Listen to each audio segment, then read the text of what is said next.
Saline খুলতে গিয়ে ঘটল বড় বিপত্তি। সদ্যজাতের আঙুল কেটে দেওয়ার অভিযোগ উঠল এক অস্থায়ী কর্মীর বিরুদ্ধে। সেলাইন খুলতে গিয়ে ঘটল বিপত্তি, সদ্যজাতের আঙুল কেটে দেওয়ার অভিযোগ। চাঁচল সুপার স্পেশালিটি হাসপাতালে চাঞ্চল্য, অস্থায়ী কর্মীর বিরুদ্ধে গাফিলতির অভিযোগ। ক্ষোভে ফুঁসছে সদ্যজাতের পরিবার, প্রতিবাদে হাসপাতাল চত্বরে বিক্ষোভ। শিশুর মাকে হেনস্থার চেষ্টার অভিযোগ। বিস্তারিত জানবো এই মুহূর্তে আমার সঙ্গে টেলিফোন লাইনে রয়েছেন আমাদের প্রতিনিধি রুহুল। ঘটনাটি ঠিক কি ঘটেছে?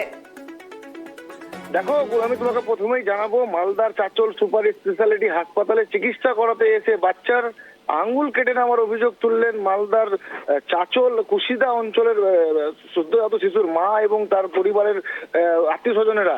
এবং যে অভিযোগ, গুরুতর অভিযোগ করা হচ্ছে, শিশুটিকে ভর্তি করা হয়েছিল চাঁচল সুপার স্পেশালিটি হাসপাতালে এবং সেলাইন দেওয়া হয়েছিল এবং সেই সেলাইনের যে চ্যানেল, সেই চ্যানেল কিন্তু অকেজো হয়ে যায় এবং পরবর্তীতে তারা কিন্তু সেখানকার কর্তব্যরত নার্সিং স্টাফ তাদেরকে জানান এবং তারা সেখানকার যারা অস্থায়ী কর্মী, যারা হাসপাতালের সাফাই কর্মী এবং যারা ওয়ার্ড বয় বা ওয়ার্ড গার্লের যে দায়িত্ব সামলাচ্ছেন, সেই কর্মীদেরকে কিন্তু নির্দেশ দেওয়া হয় বলে কিন্তু পরিবারের তরফে দাবি করা হয়। এবং সেই অস্থায়ী কর্মী সেই সদ্যজাত শিশুর হাতের যে সেলাইন, সেই সেলাইন খুলতে গেছিলেন এবং সেই সেলাইন খুলতে গিয়ে হাতের যে বুড়ো আঙুল, সেই বুড়ো আঙুল কেটে দেওয়া হয় সেই বাচ্চার। এবং তারপর থেকে বিক্ষোভে ফেটে পড়েন সেখানকার যে সমস্ত পরিবাররা রয়েছেন এবং সদস্যরা রয়েছেন সেই পরিবারের। এবং সেখানে অভিযোগ করা হলে তৎক্ষণাৎ সেই বাচ্চাকে তড়িঘড়ি ইমার্জেন্সি ওয়ার্ডে নিয়ে আসা হয় এবং সেখানে হাতে সেলাই করা হয় বলে কিন্তু জানানো হয়েছে পরিবারের তরফে। এবং পাশাপাশি অস্থায়ী কর্মী কি করে এই হাতের সেলাইন খুললেন তা নিয়েও কিন্তু একটা বড় প্রশ্ন উঠছে।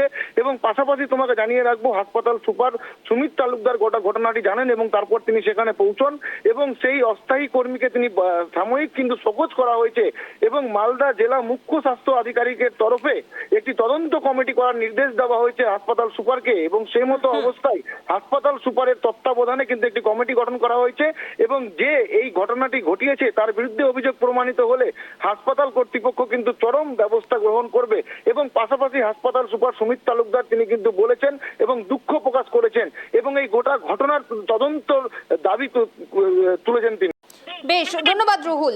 অর্থাৎ মালদার চাঁচল সুপার স্পেশালিটি হাসপাতালের ঘটনা, চিকিৎসার জন্য ভর্তি সদ্যজাত শিশুর হাতে দেওয়া স্যালাইন খুলতে গিয়ে আঙুল কেটে দেওয়ার অভিযোগ উঠেছে এক অস্থায়ী কর্মীর বিরুদ্ধে। ঘটনার পর হাসপাতাল চত্বরে ব্যাপক বিক্ষোভে সামিল হন শিশুর পরিবারের সদস্য ও স্থানীয়রা। অভিযোগ, প্রতিবাদ করায় শিশুর মাকেও হেনস্থার চেষ্টা করা হয়। পাশাপাশি হাসপাতালের শিশু বিভাগে চিকিৎসায় অনিয়ম, অস্থায়ী কর্মীদের দিয়ে চিকিৎসা সংক্রান্ত কাজ করানো এবং রোগীর পরিজনদের সঙ্গে দুর্ব্যবহারের অভিযোগও ফের সামনে এসেছে। ঘটনার জেরে তীব্র চাঞ্চল্য ছড়িয়েছে হাসপাতাল জুড়ে।